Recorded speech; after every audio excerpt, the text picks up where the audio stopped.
Assalamualaikum warahmatullahi wabarakatuh. Alhamdulillahi rabbil alamin wa bihi nasta'inuhu ala umurid dunya waddin. Assalatu wassalamu ala asyrafil anbiya wal mursalin wa ala alihi wa sahbihi wa man tabi'ahu bi ihsanin ila yaumiddin. Amma ba'du, qala Allah ta'ala fi kitabihil karim, a'udzu billahi minasyaitonir rajim. Bismillahirrahmanirrahim.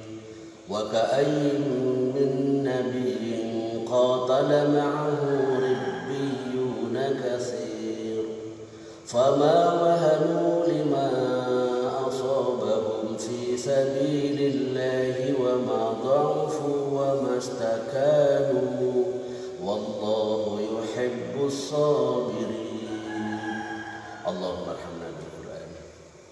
Alhamdulillah, bersyukur kepada Allah yang Maha Pemurah, sampai hari ini hari ke-6 bulan Ramadan 1441 Hijriah kita masih merasakan dan mendapatkan anugerah rahmat, taufik, hidayah dan pertolongan Allah sehingga kita bisa menghadiri sebuah kewajiban-kewajiban yang menjadi kewajiban kita. Salah satunya adalah melaksanakan sholat subuh, dan alhamdulillah pagi hari ini kita bisa berjamaah meskipun hanya pengurus masjid.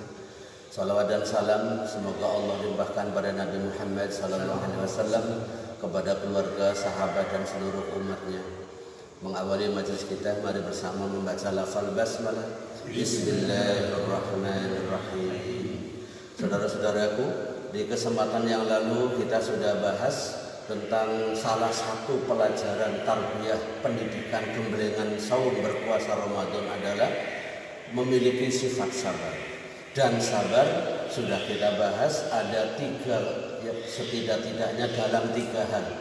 As-sabru 'indal musibah, bersabar saat ada musibah, bersabar 'indat tha'ah, saat taat kepada Allah, dan juga sabar terhadap larangan-larangan Allah. Pagi hari ini kita insya Allah akan membahas firman Allah Subhanahu wa Ta'ala yang terdapat dalam surat Al-Baqarah, surat nomor 2, ayatnya yang nomor 249. A'udzubillahi minasyaitonir rajim. Falamma fasala Talut bil junudi qala innallaha mubtaliikum binahar faman syariba minhu falaysa minni wa man lam yat'amhu fa innahu minni illa man ightarafa ghurfatan biyadihi fasharibu minhu illa qalilan minhum falamma jawazahu huwa wallazina amanu ma'ahu qalu la taqata lana al-yawma bijaluta wa junudihi qala allazina yadhunnuna annahum mulaqu Allahi kam min fi'atin qalilatin ghalabat fi'atan katsiratan bi'iznillah wallahu ma'as sabirin. Allahumma arhamna bil Qur'an.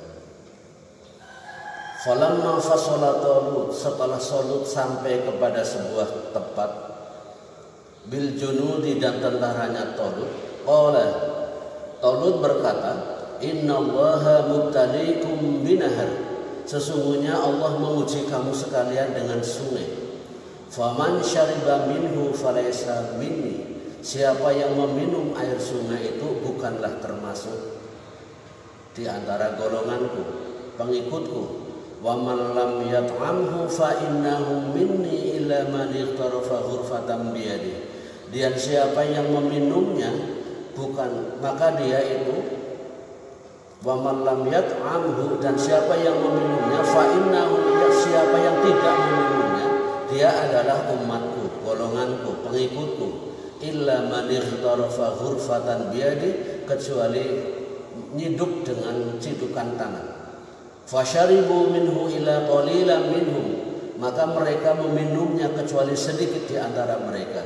Falamma jawazahu huwa wallazina amanu ma'ahu, maka setelah Talut dan bala tentara, dan setelah Talut menyeberangi sungai itu yang bersamanya, Qalu, yang bersamanya berkata, yang meminum tadi, la taqata lana al-yawma bi Jalut wa junudi. Hari ini kita tidak punya kemampuan, tidak ada tokoh, tidak ada daya untuk melawan Jalut dan tentaranya.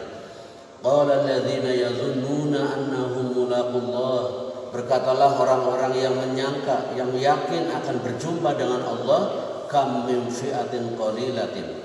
Berapa banyak pernah terjadi golongan kecil, ghalabat fi'atan katsirah, bisa mengalahkan golongan yang banyak biiznillah, atas izin Allah. Wallahu ma'as sabirin, dan Allah menyertai orang-orang sabar. Saudaraku, di ayat ini di masa lalu, di masa Nabi Sam'un, orang menyebutnya ada yang namanya Nabi Samuel. Itu ada sebuah pasukan besar, yaitu sisa-sisa pasukannya Musa, berjumlah 80.000 orang. Mereka itu mau melawan Jalut tetapi butuh pemimpin. Maka kemudian mereka mendatangi seorang nabi, dan nabinya mengatakan, tidak lama lagi akan datang seorang pemimpin kepadamu, dan dia tanda-tandanya adalah membawa tabut, yaitu peti yang pernah buat menghanyutkan Musa alaihissalam. Kemudian setelah dia diangkat, dinobatkan menjadi panglima dalam hal ini, maka kemudian Talut ini mengajak umat ini berperang melawan Jalut, raja yang jahat, yang zalim, yang semena-mena. Nah, dalam hal ini sebelum sampai kepada tujuan Ma'rakah, tempat pertempuran antara Talut dan Jalut, Talut dibisiki oleh Nabi Sam'un yang menerima wahyu itu nabinya, tetapi nabinya menyampaikan kepada panglimanya bahwa kalian itu akan diuji dengan sungai. Ternyata orang 80.000 ini tidak semuanya mendengar dengan baik. Yang bagian belakang dengarnya ada sungai, sungai. Nah, setelah mendengar ada kata sungai, mereka membuang beban-beban air yang merepotkan. Akhirnya air-air dibuang, jalan, tetapi kelanjutannya tidak mereka dengar. Tetapi kalian tidak boleh minum. Kita diuji oleh Allah dengan sungai, tapi kalian tidak boleh minum. Dan orang yang tidak minum itu akan bersamaku kecuali hidup dengan seciduk tangan. Ghurfatan biadi, ghurfah itu gayung, biadihi, tetapi dengan tangannya. Hidupnya hanya secaduk saja.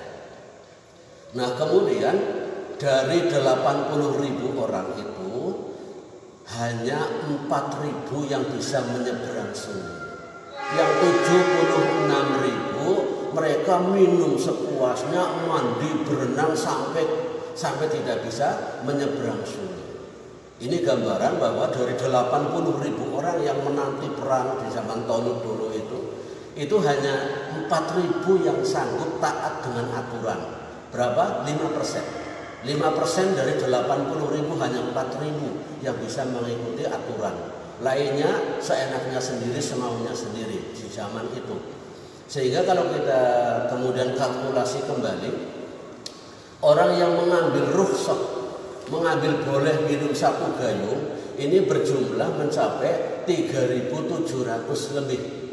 Sehingga yang tidak minum sama sekali, mulus taat kepada Allah, kepada pemimpinnya pada waktu itu Talut, itu hanya 315. Inilah yang disabdakan Rasulullah SAW bahwa jumlah kita hari ini di perang Badar pada waktu itu sama dengan pasukannya Talut saat melawan Jalut, 315. Artinya begini saudara-saudaraku, dalam golongan umat yang besar di zaman Bani Israel dulu ada 80.000 pasukan, yang taat 4.000 orang, hanya 5%. Yang super taat inti daripada umat itu adalah 315. Yang 3.700 sekian berkata, kalau kita pasukannya cuma segini mah nggak sanggup melawan Jalut.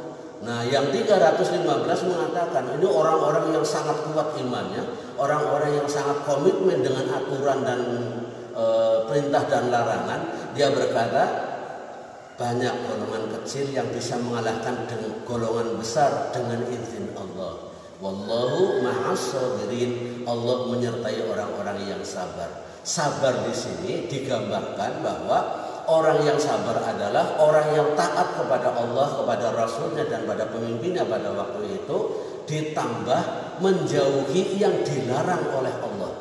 Sungai ini sesuatu yang halal sebenarnya, sesuatu yang boleh-boleh saja diminum. Tapi Talut atas bisikan ataupun pengajaran dari Nabi Samuel yang waktu itu menjadi nabi yang menerima wahyu, diberitahukan bahwa sungai ini untuk menguji. Maka kita bisa ambil kesimpulan saudaraku bahwa untuk menghindari larangan itu memang lebih berat daripada sekedar taat atau menghadapi musibah. Kalau ada orang sakit, ini sudah sadar betul bahwa ini musibah. Tapi kalau ada orang nikmat, hidupnya jaya, bergelimang harta, mungkin punya prestasi yang luar biasa di antara teman-teman dan umat yang lain, maka dia akan merasa ini bukan ujian, tapi ini adalah prestasi ataupun sebuah karir yang melejit. Ini persoalan. Maka kalau kita bisa ambil kesimpulan dengan pelajaran kita yang lalu, monggo puasa Ramadan yang sedang kita jalani ini dijadikan sebagai sebuah power, kekuatan untuk sanggup selalu taat kepada Allah dan Rasulnya, tetapi juga menjauhi hal-hal yang dilarang oleh Allah dan Rasulnya. Nah, ini tergambar dalam kisah Talut dan Jalut ini, dan ternyata di antara 315 itu ada seorang pemuda brilian, pemuda yang sangat taat, yang memiliki kejeniusan yang luar biasa. Dia seorang pemuda bernama Daud yang nantinya akan menjadi seorang nabi dan akan menjadi seorang raja juga.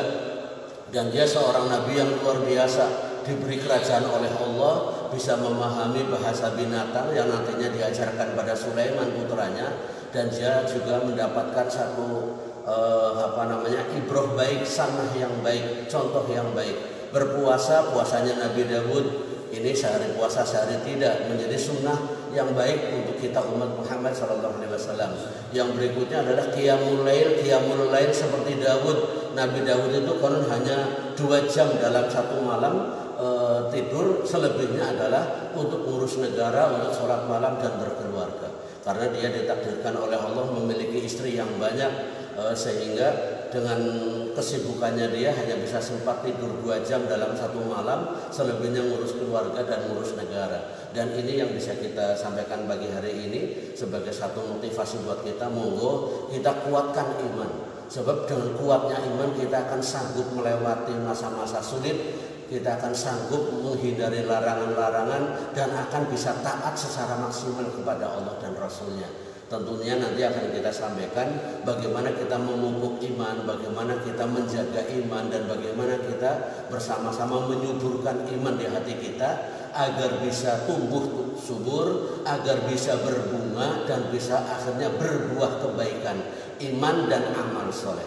Maka iman tidak akan sempurna kalau tidak diiringi amal soleh. Itu sebabnya kita berdoa kepada Allah bersama pada pagi hari ini. Monggo mudah-mudahan Allah selalu melimpahkan rahmat dan hidayahnya kepada kita semuanya, dan menjadikan kita orang-orang yang diberi kekuatan iman, kesehatan fisik, dan dimampukan oleh Allah untuk selalu berbuat baik agar kita menjadi orang yang selamat bahagia dunia akhirat. Semoga bermanfaat. Usikum wa nafsi bi taqwallah. Assalamualaikum warahmatullahi wabarakatuh.